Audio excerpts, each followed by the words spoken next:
Je suis Constance Carpanez et vous écoutez Point d'écoute, le podcast du Bota Bota Spa sur l'eau. Un merci tout particulier à l'Hôtel Gold qui a permis en partie l'enregistrement de cet épisode.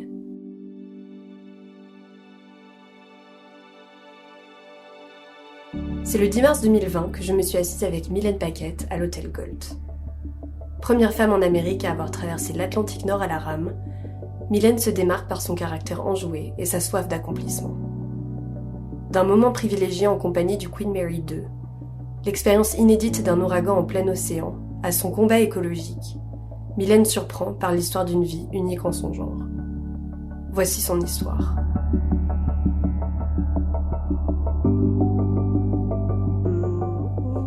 Ok, parfait, tout fonctionne, j'aime ça. Bonjour Mylène. Bonjour. Merci d'être ici avec moi aujourd'hui. C'est un plaisir. On va commencer avec une question qui est pas simple, je pense, mais on commence par le début. Je pense que c'est toujours important de comprendre d'où les gens viennent. Ouais. Je sais que la vie avant la rame, la vie avant l'eau, c'était à l'hôpital, parce que tu étais préposée aux bénéficiaires auprès des enfants malades au CHU Sainte-Justine pendant 10 ans. Exactement. Pourquoi ce choix? En fait, c'était un choix temporaire. C'est que j'étais début adulte, là, une jeune adulte. Mon grand-père est décédé.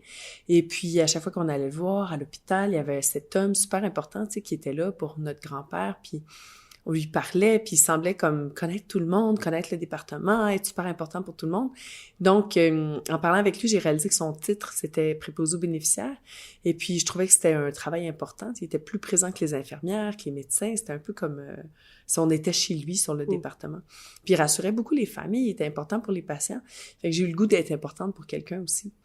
Donc, je suis allée faire le cours qui durait à l'époque, c'est 2000, je crois, les années 2000. Deux semaines théoriques, 2 semaines pratiques. Donc, après un mois, j'avais un travail là, comme préposé. Donc, aujourd'hui, c'est 2 ans et demi le cours. De nos jours, là, ça dure plus de 2 ans et demi. Mais à l'époque, c'était à peine un mois. C'était comme un léger coup de tête. OK, ben je vais faire ça en attendant de trouver ce que je veux faire dans la vie. J'avais abandonné mes études postsecondaires avant d'avoir fait ce cours-là. Donc, je me disais, ben avec des études, c'est cool d'avoir un job que tu peux faire de soir, de nuit, de fin de semaine, tu sais, puis en plus, tu peux pas, tu sais, c'est un travail dans les hôpitaux, c'est quand même un emploi garanti, tu sais, t'es pas dans un resto, c'est super bruyant, tout ça, tu sais. Donc, je trouvais que c'était un emploi qui pouvait convenir à des études, à la poursuite d'études. Et puis, donc, c'est ça, je me suis retrouvée sur le marché du travail assez rapidement. Là, il y avait beaucoup de possibilités, là, mais encore comme aujourd'hui, il manque toujours de préposés aux bénéficiaires. Donc, j'ai trouvé un emploi à Sainte-Justine. Et puis, je suis restée là malgré que j'ai compris très rapidement que ça me convenait pas du tout. C'était pas un emploi qui me convenait parce que je suis trop sensible. Je me sentais pas à ma place, Parce qu'un préposé aux bénéficiaires, c'est quelqu'un qui va donner un peu les soins de base dans un hôpital, c'est ça? Exact, les soins de confort, les soins de rassurer le patient ou même les familles aussi, servir les familles. Tu sais, le préposé aux bénéficiaires va autant, moi en tout cas à l'hôpital Sainte-Justine, jouer à un jeu vidéo avec un enfant pendant que ses parents sont pas là, qui va ramasser les vêtements sales, la lingerie dans les chambres, qu'il va passer les lunchs, qui va gérer le département, mais s'occuper des soins de base comme changer les couches, donner toutes les boires. Donc, ça peut représenter énormément de travail.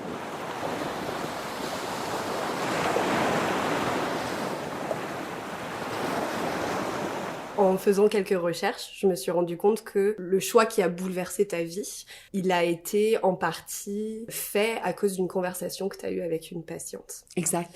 En 2008, est-ce que tu peux nous raconter cette rencontre? Oui, en fait, cette patiente-là, je la côtoyais depuis déjà 2 ans et demi. Je la voyais à l'unité d'hémato-oncologie. Elle était atteinte de leucémie, elle s'appelait Cynthia. Et je la voyais aussi en orthopédie parce que j'étais à la clinique externe d'orthopédie pendant presque 1 an. Donc, je la voyais là parce que, elle a eu une amputation suite à son cancer et tout. Et puis, j'avais développé un attachement pour elle.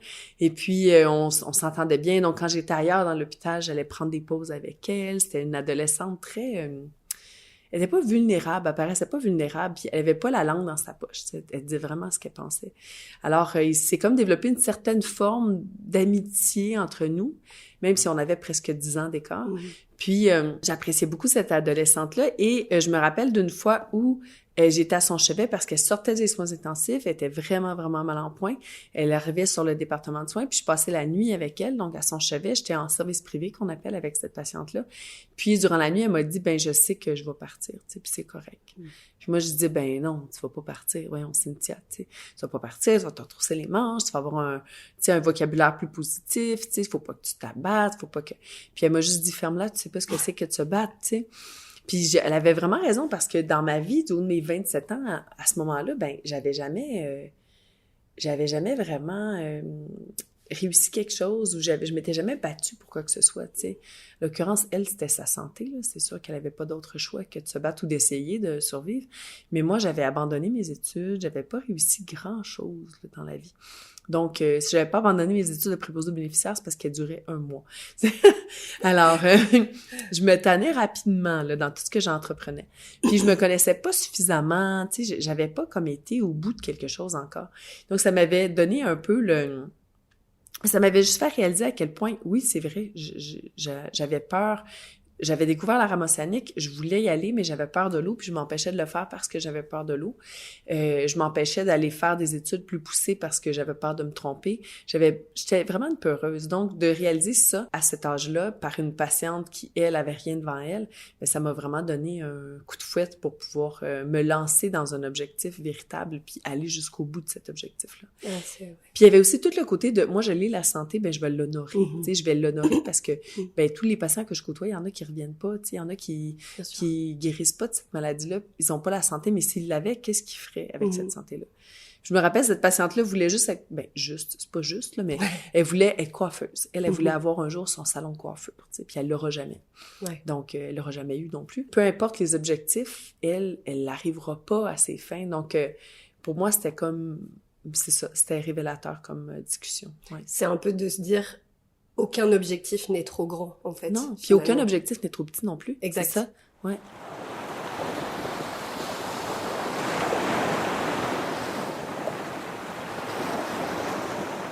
Donc, suite à cela, tu vas t'engager dans une des plus grandes aventures de ta vie, qui va être celle de traverser l'Atlantique Nord à la rame, en solitaire. Ouais. Comment est-ce que tout ça s'est produit? En fait, la préparation, ça a été les moments les plus pénibles de ma vie, là, vraiment les 5 ans de préparation. Mais dès le départ, quand j'ai commencé à me préparer, tu sais, le premier souci, c'était, OK, comment on fait ça? Tu sais, j'avais beaucoup lu, je m'étais documentée, les gens qui l'avaient déjà fait, leurs blogs, les livres qu'ils ont écrits. J'avais étudié tous les courants, les routes différentes pour parvenir à mes fins. Est-ce que je fais l'Atlantique Nord, l'Atlantique Sud? Mais ça, très rapidement, c'était l'Atlantique Nord que je voulais réaliser. Mais je m'informais à propos de toutes les autres traversées qui ont lieu partout sur la planète. Et, première chose qui m'était sautée aux yeux, c'était vraiment le souci financier, en fait. Comment est-ce qu'on arrive à financer quelque chose comme ça? Puis comment on commence un budget pour une traversée comme ça? Bon. Donc, la préparation technique, avant même de penser à qu'est-ce que j'ai de besoin, mais c'est de voir de quel budget je dispose. Puis ça a été très, très long et ardu. Donc, dès le début, mes parents s'étaient opposés au projet, sauf ma mère qui disait, fais-le en équipage, puis si tu le fais en équipage et que ça se passe bien, pourquoi pas, tu le ferais peut-être toute seule après, tu sais. Tu pourras apprendre durant cette première traversée-là. Donc, déjà là, de le faire en équipage, ça me permettait vraiment de sauter dans une aventure similaire, tu sais, traverser l'Atlantique à la rame, mais en équipage, et d'apprendre énormément, puis de sauver peut-être des années ou peut-être des erreurs aussi. D'apprendre, puis de sauver aussi du temps dans la recherche de financement. Tu sais, financer un projet en équipe, ça coûte pas mal moins cher qu'en solo. Donc, j'avais fait une première traversée en 2010 à partir du Agadir, en fait, au Maroc, pour me rendre jusqu'à la Barbade.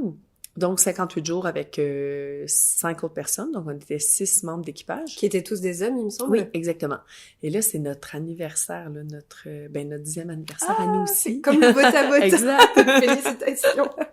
Donc, ça fait 10 ans déjà, cette première aventure-là. Puis, donc, pour moi, ça avait été extrêmement bénéfique de me retrouver sur l'océan avec des étrangers. C'est devenu des amis, je les ai connus avant de partir, mais quand même dans une autre langue, anglais, mais anglais, là, vraiment, c'est des Britanniques, des Irlandais. OK, c'est ce que j'allais dire. Est-ce qu'ils venaient du Canada? Ou non, c'est ça. Donc, tout ce que je disais en anglais, ils comprenaient pas. C'était comme la toilette, eux, c'est de loo. Oui, c'est vrai. Le washroom, bathroom, toilette, c'était complètement différent, les expressions et tout. Donc, j'ai vraiment appris ça parlait de rugby tout le temps, puis de musique anglaise, puis de politique anglaise. C'était vraiment... T'as pu augmenter ta culture générale. Ouais, exactement. Et puis c'était aussi, d'être différente, d'être la seule femme, seule francophone, seule personne de culture, franco-américaine, tu sais, franco-américaine, je peux pas dire, en tout cas, québécoise. Ouais, bien sûr. Je peux sûr. pas tomber dans l'élevé du graton. Franco-canadien, c'est ça. Francophone d'Amérique du Nord, du Québec. Alors, c'est ça, donc ça m'a beaucoup appris aussi au niveau social, au niveau humain.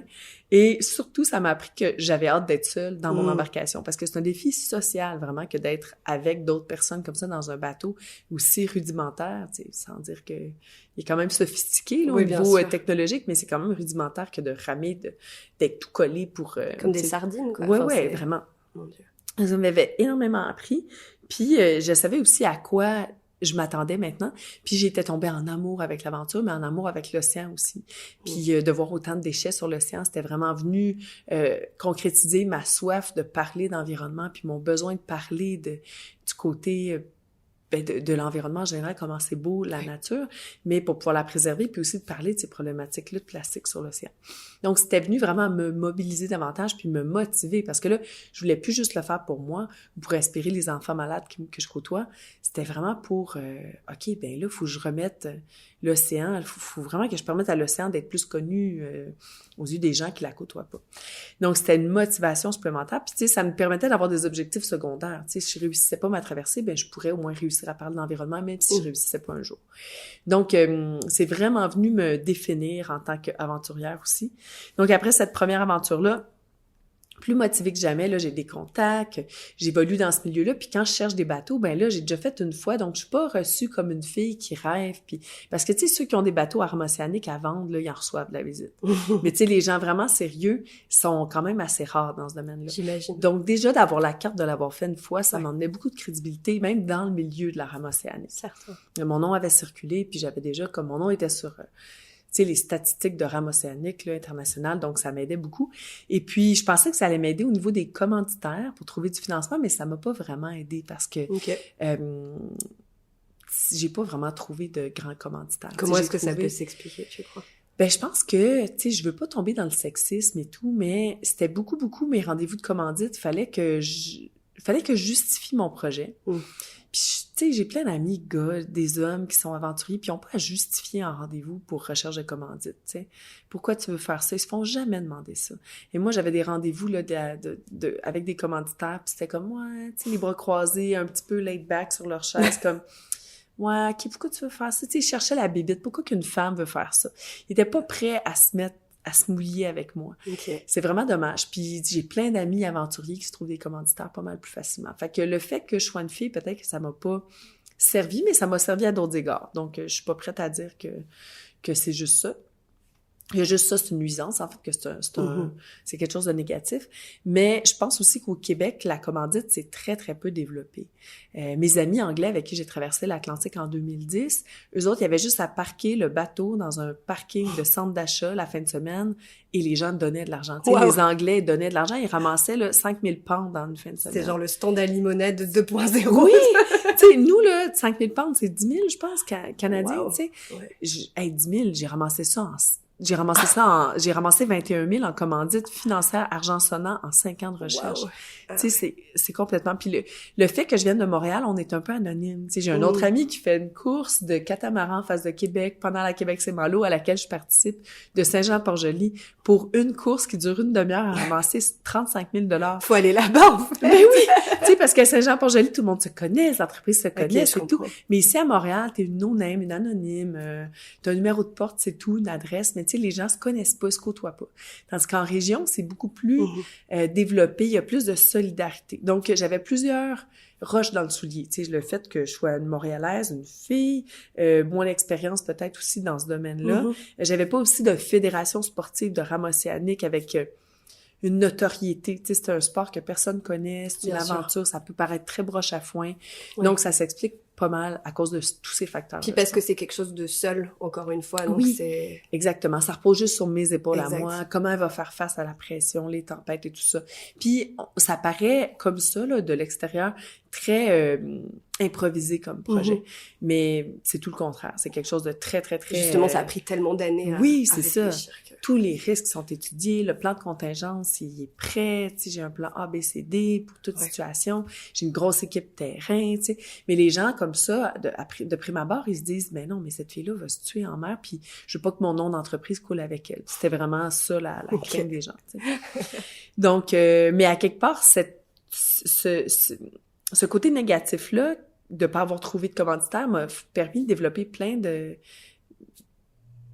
pas de qualité, mais de potentiel, en fait. Il m'a permis de développer le fait de, OK, là, il faut que je me débrouille. Il faut vraiment que je sois créative. Il faut que je fasse un financement par la foule. J'avais fait comme un des premiers financements participatifs au Québec. Ça n'existait pas à l'époque. Tu sais, j'avais pris une plateforme française, Ulule, puis j'étais la première au Québec à faire un truc comme ça pour ramasser 5 000 $.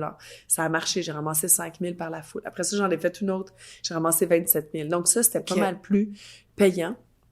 Puis plus le fun aussi pour moi de faire participer des gens puis de leur permettre d'embarquer un peu dans le bateau puis dans l'aventure avec moi. Est-ce que les médias se sont investis un peu dans cette campagne? Ils ont parlé de toi à ce moment-là? C'est ça a été particulier parce qu'ils ont parlé de moi durant la première traversée. Donc, je me suis fait plein d'amis ou de contacts dans les médias, donc ils ont continué de parler de moi durant la préparation. Puis j'ai fait d'autres aventures préparatoires. Tu sais, je pense à Régent Blais, un journaliste de Sherbrooke, Radio-Canada, qui m'a suivi pendant ma traversée à la voile. J'ai fait 2 petites traversées à la voile. Pendant ma descente du Saint-Laurent-à-la-Rame en 2011, il m'a suivi, il me donnait comme 5 minutes par semaine, tu sais, puis ce gars-là, il m'a permis d'avoir de la visibilité à travers ma préparation. Puis une fois de temps en temps, tu sais, même Robert Frozy me demandait d'aller à Culture Physique, lancer une émission de « OK, où est-ce que t'en es rendu dans ta préparation? » Donc, j'avais une certaine notoriété, si on veut, d'attacher à cette préparation-là.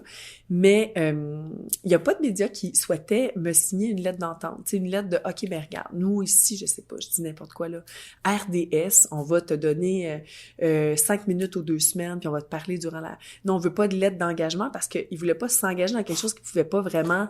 Contrôler. Ouais, contrôler. Mais là, je dis RDS en exemple. Oui, là, oui, mais bien RDS sûr. m'ont pas dit non, ils m'ont pas... Oh, ouais. Mais ça peut être le métro, tu sais, Journal Métro, ou, tu sais, il y a Météo Média qui m'ont embarqué, tu sais, qui m'ont dit, OK, à toutes les semaines, on va te parler, mais j'avais pas de lettre de leur part. Ils voulaient pas s'engager à ce point-là. Tu sais, la Presse Plus aussi, mais j'avais pas de lettre de leur part. Ce qui a fait en sorte que, à quelque part, c'était une roche dans mon soulier aussi, parce que là, les commanditaires me disaient, t'as pas de partenaire média. Mais après, j'ai pas eu de partenaire média, donc quand je suis partie en mer, les médias appelaient mon agente, Dominique, puis disaient « Ouais, est-ce qu'elle a un partenaire média? » Non, on peut avoir une entrevue avec elle. Elle a pas d'exclusivité médiatique. Incroyable. Donc, ça a fait en sorte que j'ai eu des partenaires. J'ai eu des entrevues médiatiques avec tous les médias, tu sais, autant avec Cogeco, Chorus, plutôt, Radio-Canada, Kamloops Radio au BC, en France, Ouest France, eux autres, ils me publiaient 1 fois par semaine, 1 fois 2 semaines, je crois. Mais j'avais pas de partenaire média, donc tous les médias parlaient.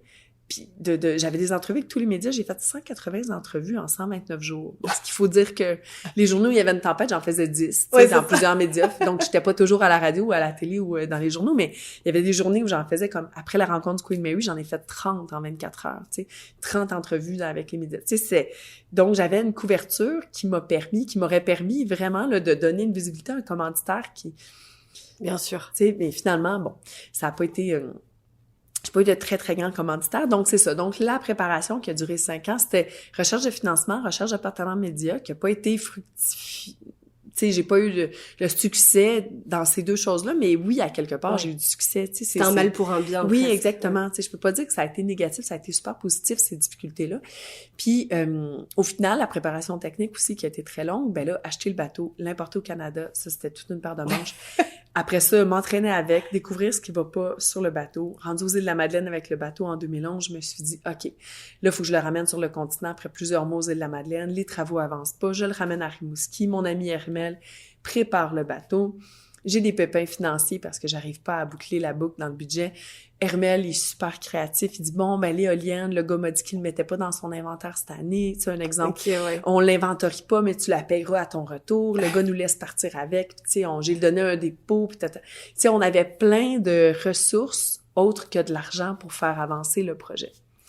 Donc, tu sais, ne serait-ce que la peinture, tu sais, j'avais des deals surtout parce que je parlais de mon projet. Fait que j'ai tout payé, mais soit en retard, soit sur ma carte de crédit, soit en empruntant de l'argent ou soit à rabais parce que les gens, ils faisaient ce qu'ils pouvaient parce que tu sais, leur patron voulait pas, ben eux autres, ils faisaient ce qu'ils pouvaient, tu sais, avec ce qu'il y avait, tu sais.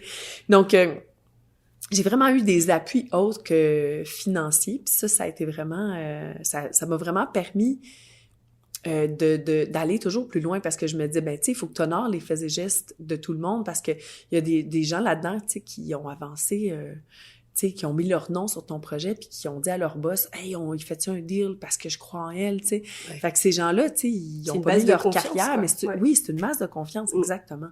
C'est bien dit, puis ça m'a permis de, tu sais, si j'avais juste eu un grand commanditaire, peut-être que je me serais dégonflée plus rapidement parce que, tu sais, t'as un peu tout cuit dans le bec. Tandis que là, il fallait vraiment que chaque truc qu'on met sur le bateau, tu sais, oh, ça vaut-tu la peine? C'est-tu important? Donc, tu fais beaucoup plus attention à tes choses après. Donc, 5 ans de préparation technique, financière, j'en ai parlé. Médias, ils m'ont quand même assez couvert dans la préparation aussi. Puis l'autre chose, ben, c'était la préparation technique. Moi, tu sais, comment je me prépare, ben physiquement, mais comment je me prépare pour faire face à la musique si j'ai un début d'incendie dans le bateau, si je dois refaire du filage électrique, si mon désalinisateur d'eau brise, si je dois me faire des points de suture durant l'aventure, si je suis très, très malade, comment déclarer forfait, tu sais, vraiment... abandonner mon bateau, qu'est-ce que je fais si j'abandonne mon bateau, comment je sécurise pour pouvoir le retrouver un jour. Tu sais, toutes sortes de choses comme ça que je dois savoir avant de partir, puis des décisions qu'il faut prendre avant de partir et non pas une fois qu'on est en mer dans le stress puis dans la peur. 5 ans de préparation qui m'ont permis aussi de me faire beaucoup d'amis, de rencontrer des gens qui m'ont aidé dans le projet, qui m'ont fait économiser aussi beaucoup parce que si je m'étais payé les services, je sais pas moi, d'une webmestre durant l'aventure, j'aurais pas pu. Donc, j'avais des étudiants qui s'occupaient de mes réseaux sociaux. Donc, je me suis vraiment fait plein de contacts pour pouvoir évoluer en sécurité puis me concentrer juste sur la traversée quand j'étais sur le ciel.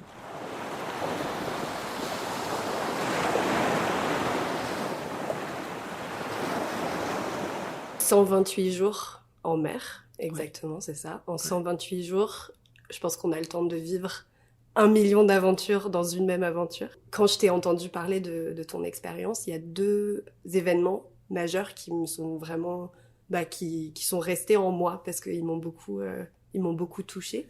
Le premier, c'était quand tu as justement voulu déclarer forfait et que tu n'as pas pu. Et le deuxième, c'est justement ta rencontre, tu en as vaguement parlé tout à l'heure, mais avec le Queen Mary. Est-ce que tu peux nous raconter un peu plus déjà de cette première expérience de vouloir déclarer forfait, de physiquement ne pas pouvoir déclarer forfait? Je trouvais ça très intéressant comme événement parce que souvent dans notre vie, quand on souhaite déclarer forfait vis-à-vis de quelque chose, on peut et on le fait. Puis après, on n'y pense plus ou on y repense et on se dit « Ah, peut-être que j'aurais pas dû, etc. » Mais on peut le faire. Alors que dans ton cas, tu as voulu et puis pour plein de conditions différentes, t'as physiquement pas pu. En fait, c'est drôle parce que quand on compare ça au quotidien, tu sais, quand tu dis on peut déclarer forfait puis on le fait, mais souvent, quand on le fait dans la vie courante, quand on peut le faire, on se donne plein de raisons pour l'avoir fait. Puis on refait un peu notre légende par rapport à ça. On se dit comme « Ah, mais non, mais de toute façon, tu sais, on excuse. » On se trouve des excuses à 100%. On se trouve des excuses pour d'avoir failli à la tâche, tu sais. Puis, d'autres fois, tu sais, dans la vie, ça peut arriver qu'on peut pas abandonner, tu sais, on peut pas... Puis là, on se dit, tu sais, j'ai voulu laisser tomber, puis finalement, j'étais capable d'aller plus loin. Le fait de pas avoir été capable de laisser tomber nous emmène vraiment à se définir autrement, puis à dire comme, OK, il faut que je trouve des solutions, puis ça nous emmène vraiment plus loin. La première fois où j'ai pensé laisser tomber, en fait, je dis souvent la blague que durant la préparation, j'ai voulu laisser tomber à tous les jours. Oui, c'est vrai. Genre à tous les jours de la préparation, c'est comme, j'ai pensé, est-ce que je continue? Ça n'a pas de bon sens, ça marche pas, j'ai pas de commanditaire, je suis pas assez en forme, j'ai pas d'argent. Tu sais, c'était vraiment régulièrement. Mais durant la traversée, j'y ai pensé une fois, vraiment une seule fois où j'ai vraiment pensé laisser tomber très sérieusement. C'était après une 50aine de jours en mer, je me suis retrouvée à être seulement au sud de Terre-Neuve. J'avais pas encore franchi, tu sais, si vous voyez visuellement dans votre tête, là, tu sais, le Canada, la map du Canada, mais l'Atlantique commence pas mal avant, là. En dessous du Canada, puis il y a le plateau continental, donc je suis partie d'Halifax, puis je m'en allais un peu vers le sud pour sortir du plateau continental, être vraiment en eau profonde, et puis je passais sous l'île de Sable, donc en fait, la Nouvelle-Écosse, l'île du Cap-Breton. Ensuite, il y a toute l'entrée du golfe du Saint-Laurent. Et ensuite, il y a l'île de Terre-Neuve. Donc, sous Terre-Neuve, il y a les hauts fonds de Terre-Neuve. Donc, on n'est plus sur le plateau continental, mais on se retrouve à être sur les hauts fonds de Terre-Neuve. Donc, c'est pas de l'eau super profonde. Ça peut être, je sais pas, là, de mémoire, peut-être 700 pieds ou 1000 pieds. Donc, les conditions sont assez difficiles sur ces bancs de Terre-Neuve-là.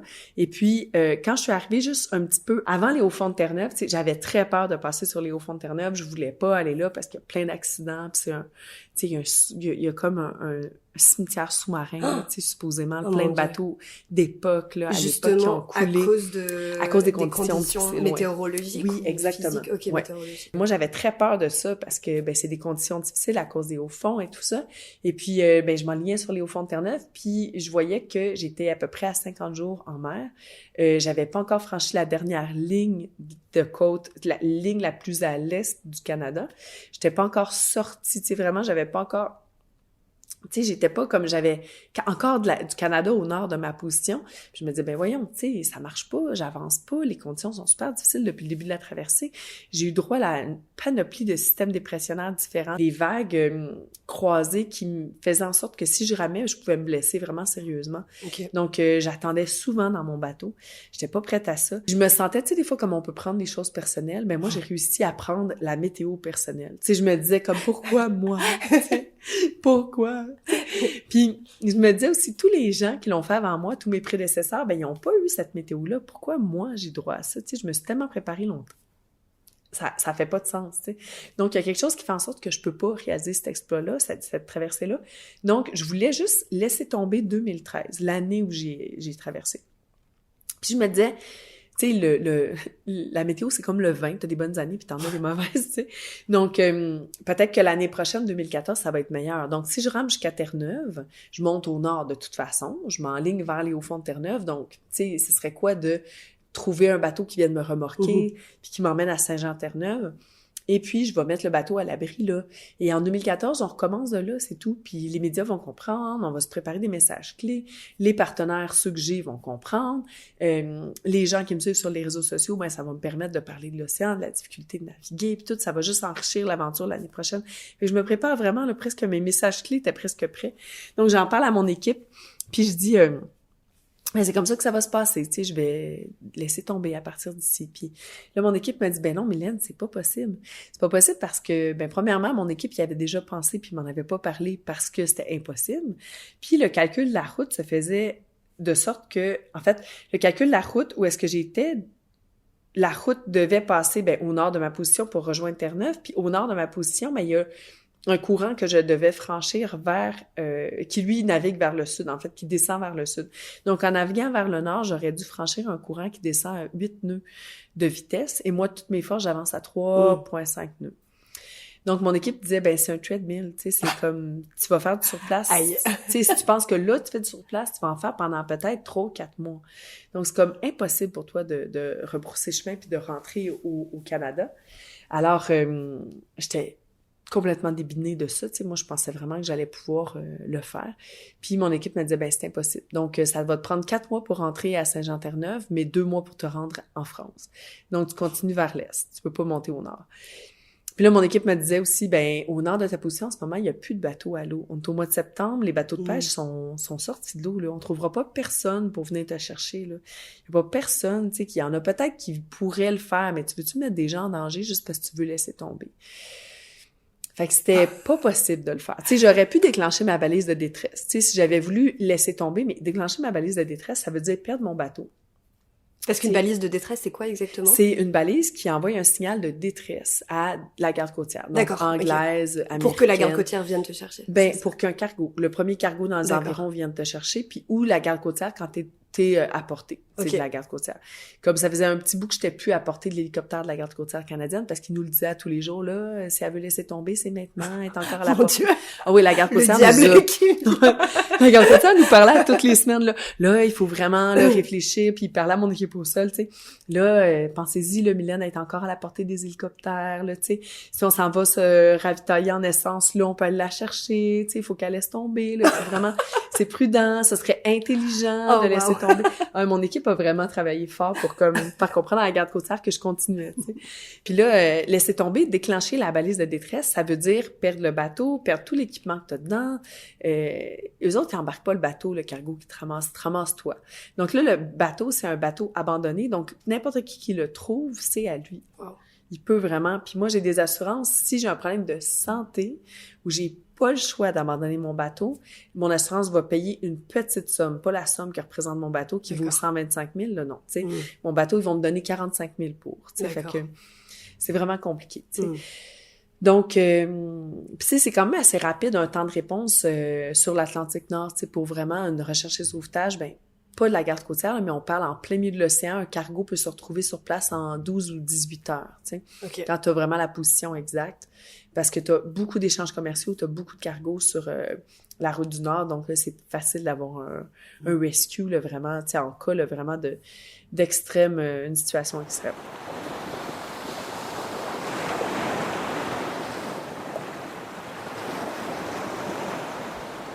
Donc, j'ai pas pu laisser tomber, puis mon équipe m'a dit, ben garde, tu restes dans ton bateau, puis tu continues vers l'est. Puis dans la semaine qui a suivi, je me suis retrouvée à faire des ronds sur moi-même, puis parce que j'utilisais mon angle parachute. Mon angle parachute attrapait des contre-courants de profondeur, puis en surface, mais j'avais des intempéries qui m'empêchaient de ramer. Donc, je faisais juste des ronds sur moi-même, puis j'ai juste réalisé durant cette semaine-là que ben la seule chose que je peux contrôler, c'est l'attitude que je choisis d'adopter face aux situations difficiles, tu sais. Face aux intempéries. Je peux pas contrôler la météo, mon équipe au sol, mes parents, les inquiétudes de mes parents, les commanditaires, les médias, ce qu'ils disent à mon sujet. La seule chose que je peux contrôler, c'est même pas mon espace physique, parce que j'ai une couple d'échymoses qui témoignent du fait que je contrôle rien. La seule chose que je contrôle, c'est l'attitude que je choisis d'adopter face aux conditions difficiles, face aux mauvaises nouvelles, face à la météo qui s'achante sur moi. Donc, à partir de là, j'ai choisi juste d'arrêter de penser aux résultats d'une journée puis me dire comme, ben, sais-tu quoi, je veux juste... Aujourd'hui, mon objectif, c'est de garder une bonne attitude, c'est d'avoir du fun pareil, c'est de rire, c'est de faire rire mon équipe au sol, c'est de trouver des choses merveilleuses dans les difficultés, tu sais. C'est d'essayer de mettre de l'accent sur ce qui va bien. Et là, quand c'est ton objectif, tu vois plein de choses qui vont bien, tu sais. Quand ça devient vraiment un objectif précis, OK, aujourd'hui, je veux juste voir ce qui va bien, ben ça devient vraiment lumineux ta journée, même si c'est pas beau. Fait que j'ai vraiment appris à me définir à travers ça. Puis aujourd'hui, les 60 premiers jours de mon aventure où j'ai fait du surplace, tu sais, j'ai pas avancé dans les 2 premiers mois de l'aventure, mais ils m'ont vraiment définie, ils m'ont construite en tant même que personne, que femme, mais que navigatrice aussi. Ça m'a vraiment aidée à faire face à la musique, à ce qui suivait aussi. Parce que bon, on en parle, là, tu sais, du Queen Mary, la deuxième chose qui m'est arrivée. Après cette réalisation-là, après avoir pensé que bon, OK, maintenant, il faut que je travaille sur mon attitude, ben tout s'est placé, on dirait. Tu sais, moi, j'aime à penser que ça a eu quelque chose à voir avec ça, parce que maintenant, tu sais, j'avais juste mon attitude, j'avais le même bateau, les mêmes compétences, j'étais pas meilleure qu'avant, puis j'avais la même équipe au sol, puis les choses se sont placées, puis la météo, ben oui, elle était un peu plus clémente. J'avais peut-être pas la même météo, mais j'ai réussi à avancer.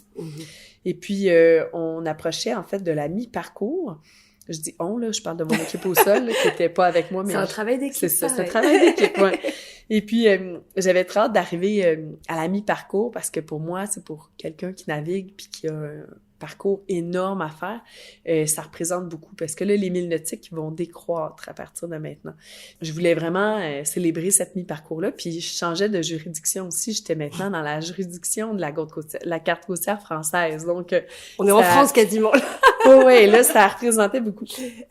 Et juste comme on approchait de la mi-parcours, il y a une grosse tempête qui s'est abattue sur moi. C'est un ouragan. En fait, c'est la queue d'un ouragan. Plus spécifiquement, c'est vraiment amoindri à l'approche de ma position, là. Je pense qu'on m'annonçait des vents de 75 nœuds, puis ce que j'ai eu, c'était du 55 nœuds ou du 45 nœuds, là. Tu sais, ça, c'était vraiment moins important que prévu, mais quand même, c'était un ouragan. C'était la fin d'un ouragan. Et c'était l'ouragan Umberto en 2013. Donc, j'ai chaviré 3 fois, j'ai brisé des pièces d'équipement, brisé des pièces de communication, un téléphone satellite, iPhone, iPad qui me permettait de texter l'équipe au sol.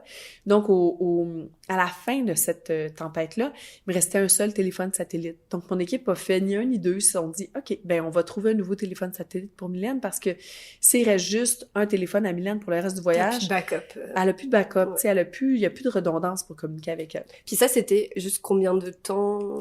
Tu venais de faire combien de jours? Oui, la tempête, ça s'est passé jour 81, 82, 83. Okay. Ouais. Sur 128. Donc, sur 128, ouais. Okay. Donc, tu sais, vous voyez, là, en 80 jours, je me suis ramassée au milieu de la traversée. Il me restait à peu près 1 mois ou 2, là, tu sais, ce qu'on pensait, là, à ce moment-là. Donc, il me reste pas de backup, j'ai un téléphone satellite. Donc, mon équipe fait ni une ni deux. Ils se disent, OK, faut qu'on trouve un téléphone satellite.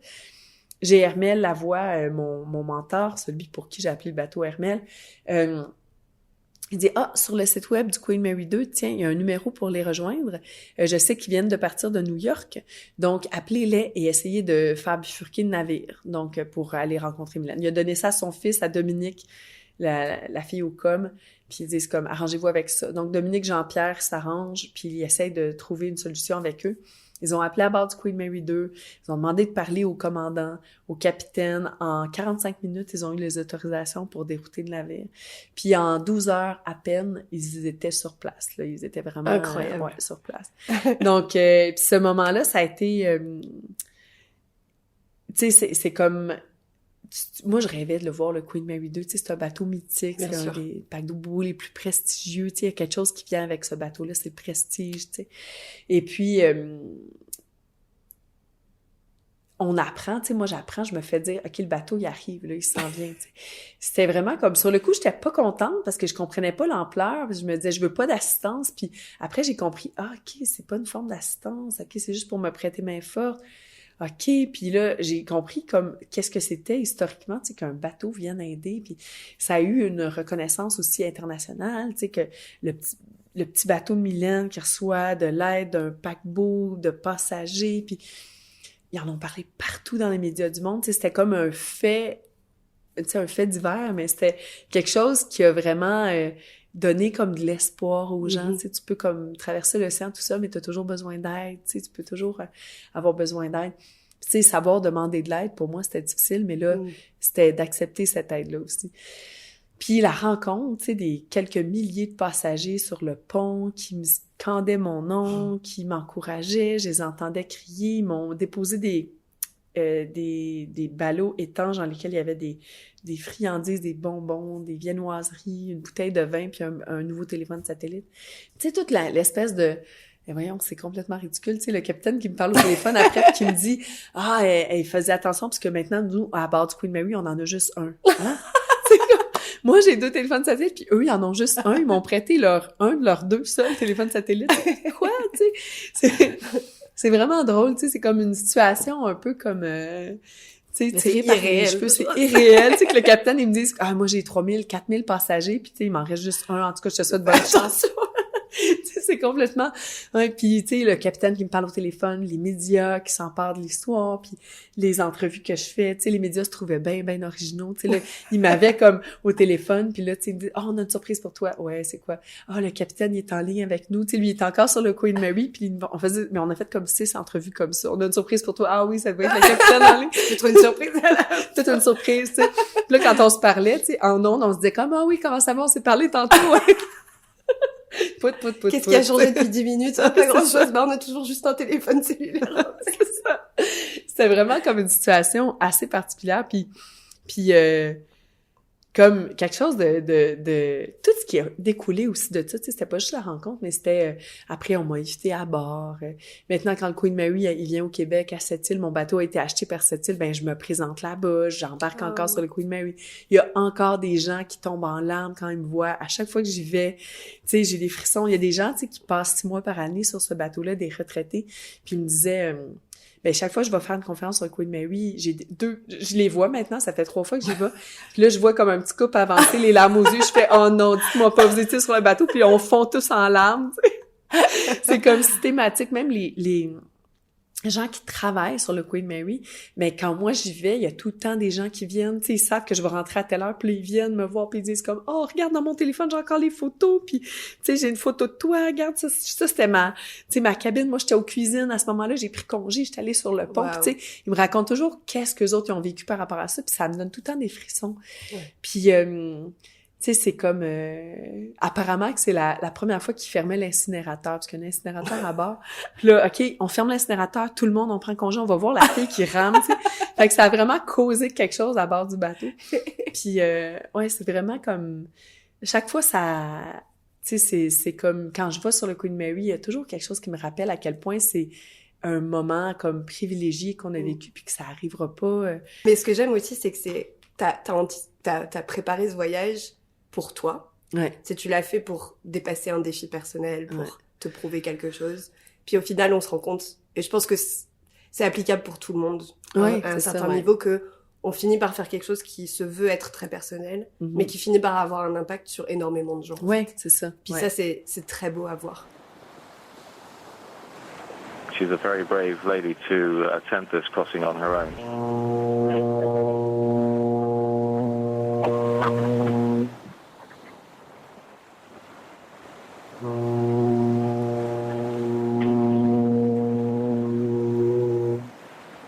Oh my god, c'est vraiment cool. Tes voix là, ah wow, génial. C'est tellement beau comme bateau, là. Oh, c'est prestigieux, hein. On dirait que je vois un mirage, c'est capoté. Il y a tellement de monde. Merci tout le monde d'avoir été là et je suis vraiment très heureuse d'avoir partagé ce moment-là avec vous. Merci énormément. Live your dream. Thank you. C'est trop cute qu'ils ont écrit des messages sur les paquets. Attends, je peux les regarder encore. Ils sont tellement hot. Quand j'ai vu la pancarte, thank you Queen Mary 2, ils ont crié. The best day of my life. Thank you very much. Wow, tu vois, il est déjà... c'est tellement émouvant. Je pense que je vais avoir Les voix que vous venez d'entendre sont celles du capitaine du Queen Mary 2, Captain Kevin Opry, ainsi que Jean-Pierre Lavoie, chargé de projet pour Mylène Paquette durant sa traversée.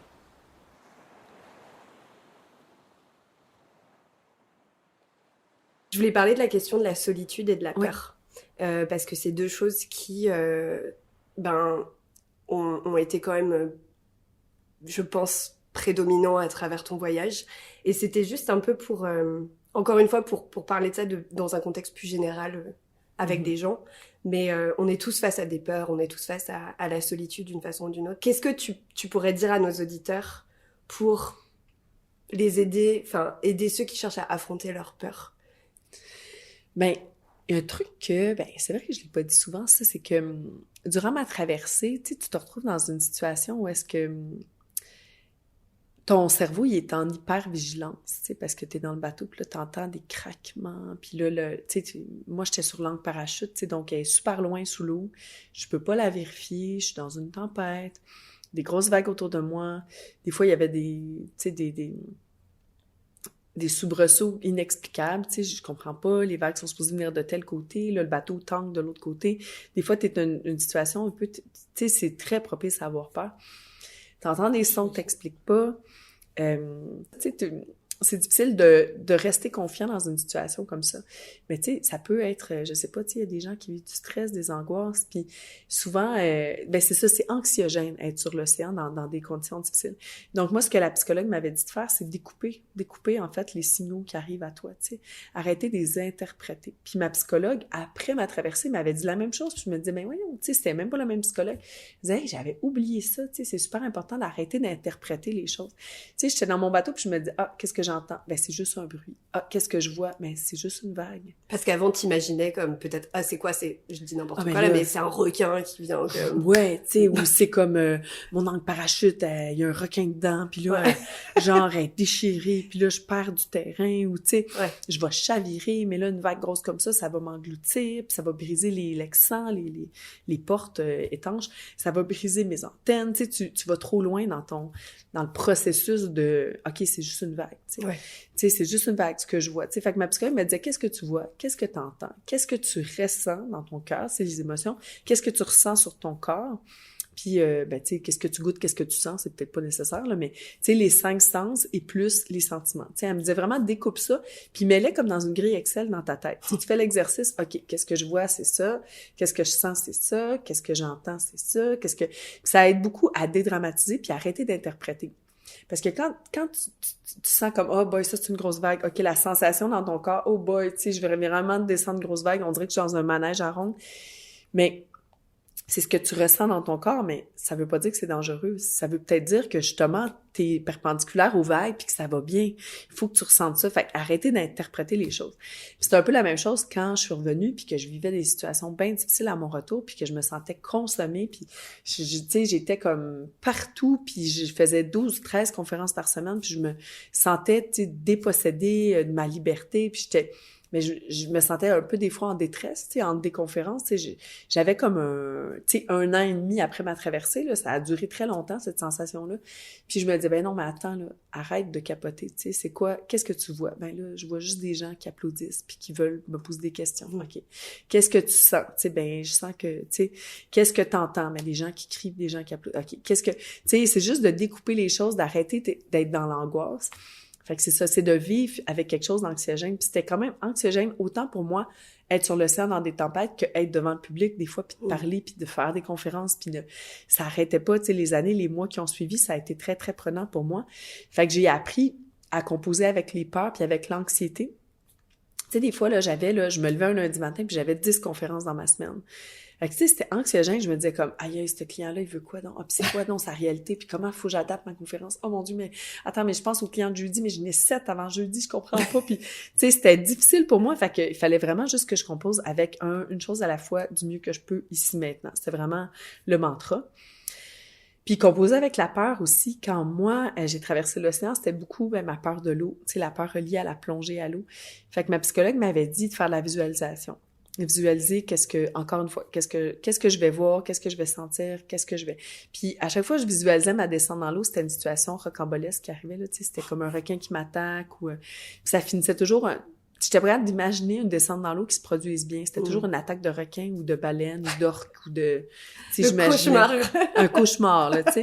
Puis là, quand la veille de ma plonge dans l'eau, j'imaginais plonger dans l'eau, puis je me disais, oh mon Dieu, mais ça c'est demain, puis je dormais mal, puis...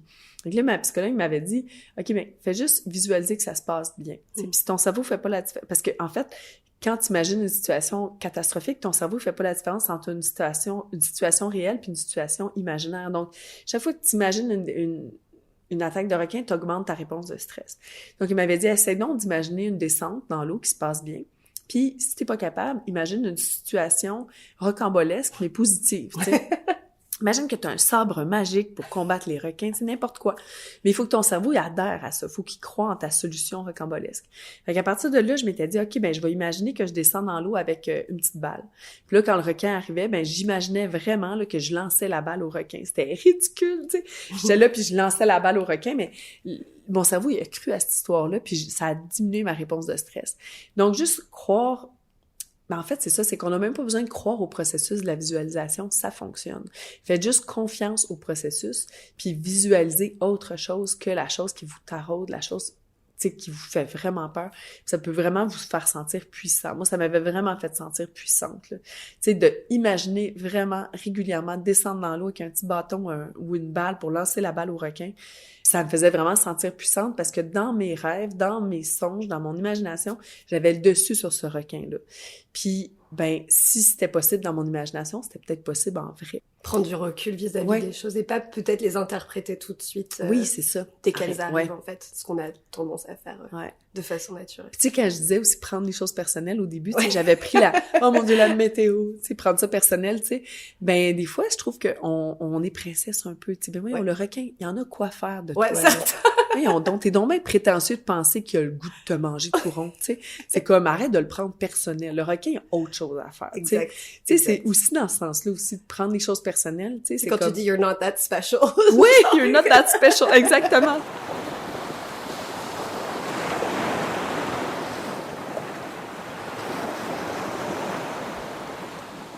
Est-ce que tu vois la différence entre la personne que tu étais avant ce voyage et la personne que tu es devenue après? Est-ce que tu crois qu'il y a eu une différence ou pas tant?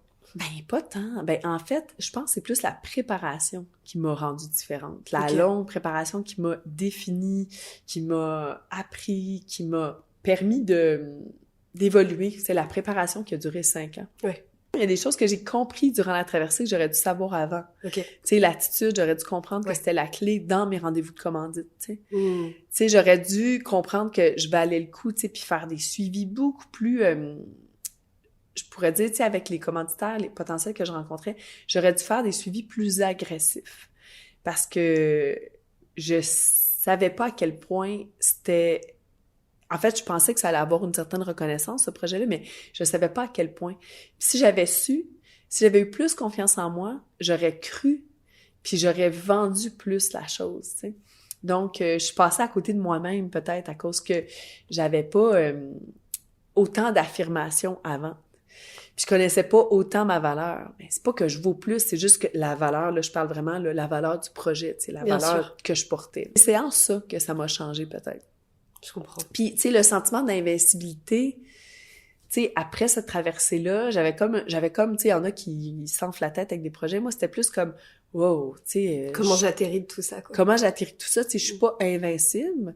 Il y avait comme un petit post-traumatique de ça, comme, aïe, j'ai vraiment passé par là, tu sais, shit. Tu sais, je me réveillais la nuit, puis je regardais ma position sur mon GPS, sur mon téléphone, tu sais, je me disais, comme, hey, je suis vraiment sur Terre, wow, tu sais.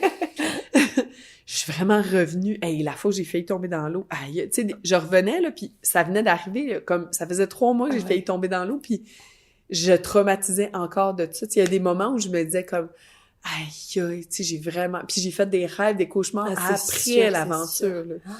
Incroyable. Tu sais, mon bateau qui prend l'eau, là, tu sais, je rêve encore à ça une fois par année, là. Tu sais, Je pense qu'on le ferait tous, à mon avis. Ouais. Pour le futur. Ouais.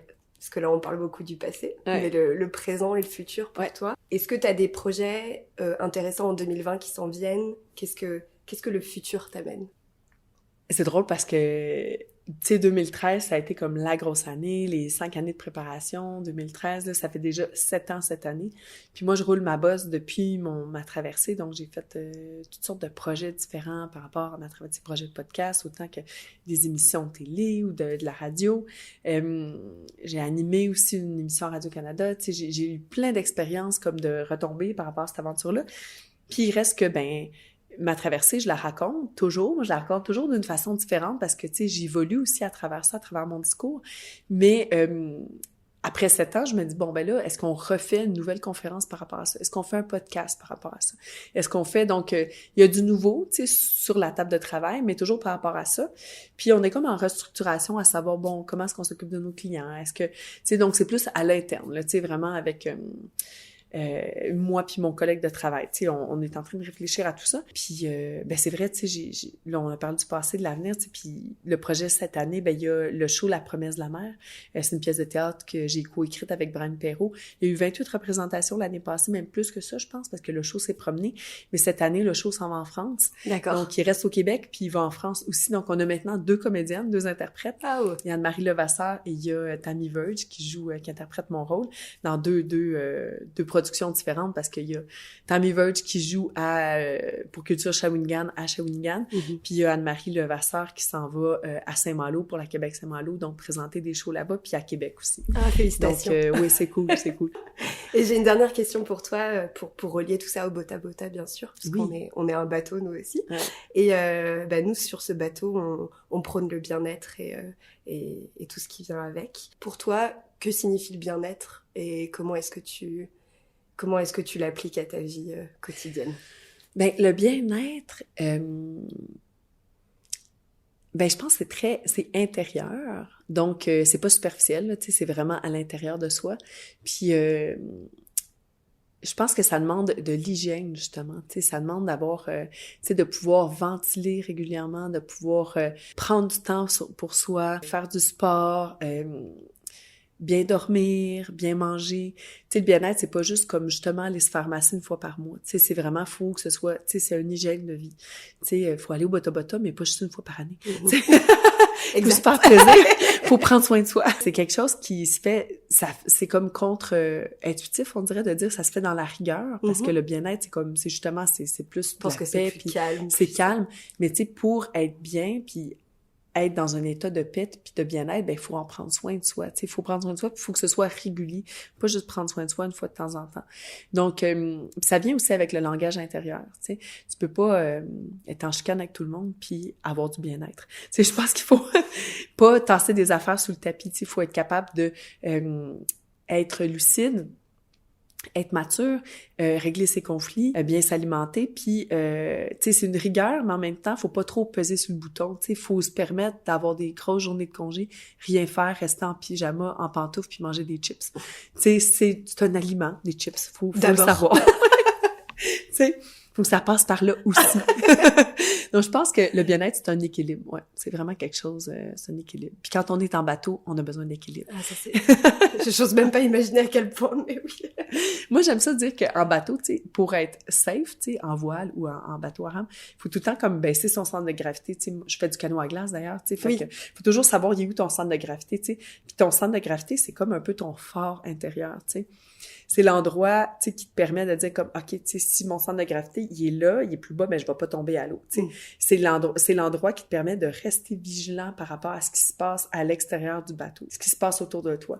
Donc, c'est un peu ça, tu sais, le bien-être, c'est comme ton fort intérieur aussi, tu sais. Wow. C'est comme, OK, ben là, faut que je prenne soin de qu'est-ce qu'il y a à l'intérieur pour mieux évoluer à l'extérieur. Pour mieux éclairer à l'extérieur. Exactement. Merci beaucoup, Mylène. Merci. C'était un plaisir. C'était le fun. À très bientôt. À très bientôt. Cela fait 8 mois que Mylène et moi avons enregistré cet épisode à l'Hôtel Gold. Je prends quelques minutes aujourd'hui pour l'appeler et prendre de ses nouvelles depuis que le monde a complètement changé. Allô? Allô Mylène, oui. Ça va bien? Ça va et toi? Oui, j'étais dans un tournage ce matin. Ça a comme... Ancienne préposée aux bénéficiaires, Mylène s'est questionnée à savoir si elle souhaitait reprendre cette place qu'elle avait abandonnée pour se mettre à la rame. Ça a été spécial parce que pendant la pandémie, j'ai voulu y aller. J'ai voulu retourner travailler dans ce milieu-là. Mais c'était très difficile parce que je suis une grande asthmatique, donc j'avais très peur de me mettre à risque. Et puis j'avais un tout petit bébé, pas de gardienne. Donc pas de garderie. Puis il fallait absolument avoir... il fallait comme, quand on me disait, quand j'avais des entrevues téléphoniques pour retourner, comme préposée aux bénéficiaires, on me disait, il y avait quand même un problème par rapport à ça. Il ne fournissait pas aucune garderie pour garder mon enfant. C'était vraiment particulier. Fait que oui, je pensais, je voulais retourner pendant un bon moment. Elle en est venue à la conclusion que son rôle était plus important dans ce qu'elle sait maintenant faire de mieux. Des vidéoconférences qui donnent de l'espoir, le conte d'une aventure à laquelle chacun peut y trouver des signes réconfortants dans une période de tumulte. Donc j'emmenais quelque chose, j'emmenais un soulagement particulier, différent à cette pandémie-là que de retourner aider sur le plancher. Là. Fait que, oui, je pensais très souvent.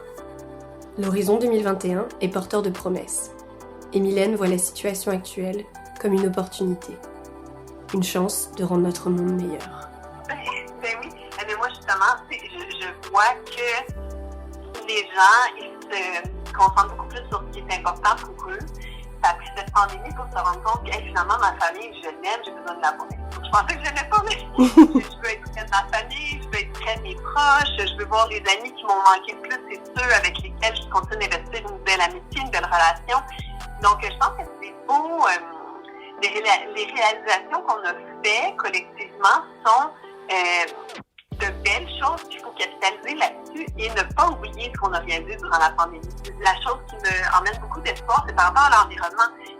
On est beaucoup plus conscient à quel point l'environnement peut affecter notre quotidien parce que l'environnement, c'est aussi l'économie. Je suis très confiante envers les mois à venir.